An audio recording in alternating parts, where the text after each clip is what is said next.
Noong Sunday, nag-iya si Mami ay namamalengke. Bibili daw kami ng isda para may isda kami na pang-ulam sa isang linggo kasi di pa naman kami uuwi. Habang papunta kami doon, may mga dadaanan kaming titinda ng lechon. Marami palang nagtitinda ng lechon dito. Dito lang to malapit sa may katedral ng Calbayog. Ayun marami. Hindi ko lang alam kung tuwing Sunday lang sila dyan. Kaya pag nadaan kayo ng Calbayog kapag linggo, bumili na kayo ng lechon. At dito na nga kami, marami nga palang pagpipilian dito. May tahong, gulay, iba't ibang klase ng isda meron dito.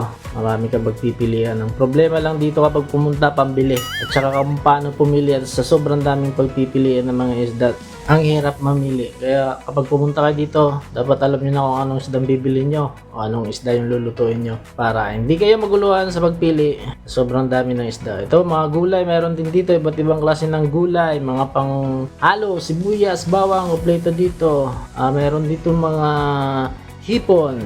At ito mga amigo, hindi ko alam kung ano to. Ngayon ko lang nakita to. Ngayon lang ako nakakita ng ganyang klaseng shell. Hindi ko alam kung ano tawag doon. Sa inyo, ano bang tawag doon mga amigo? Comment nyo na kung alam nyo yung tawag doon. Kasi ako hindi ko alam kung ano yon. Marami ring hipon dito, alimasag, ayan Sarap siguro na yan, kaya lang medyo mahal yun. Alam niyo naman kung anong presyo ng alimasag at saka hipon.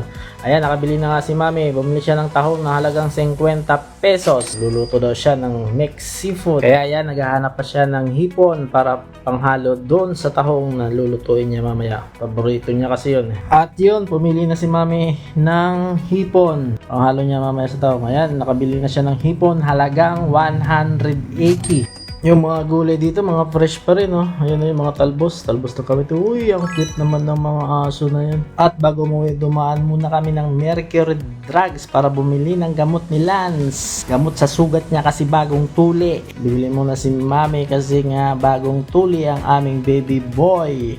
At may napansin niya ako ditong isang motor. Ayun anong ginagawa mo dyan? Siga ka ba? Paano pag may pumuradang 4 wheels? Nandiyan ka pa sa gitna talaga Ang luwag naman dito sa kabila. My goodness. So ayan, pauwi na kami. Tapos biglang kalabit ni Mami, daan tayo dito, may bibilin pa. Di ko alam kung anong bibilin. At may bibilin pa daw ulit kami dito sa sari-sari store na to. Kape pala kasi wala na kaming kape. So ayan, tapos na kami mamili. Pauwi na kami. So hanggang dito na lang mga amigo. See you on my next video and bye-bye!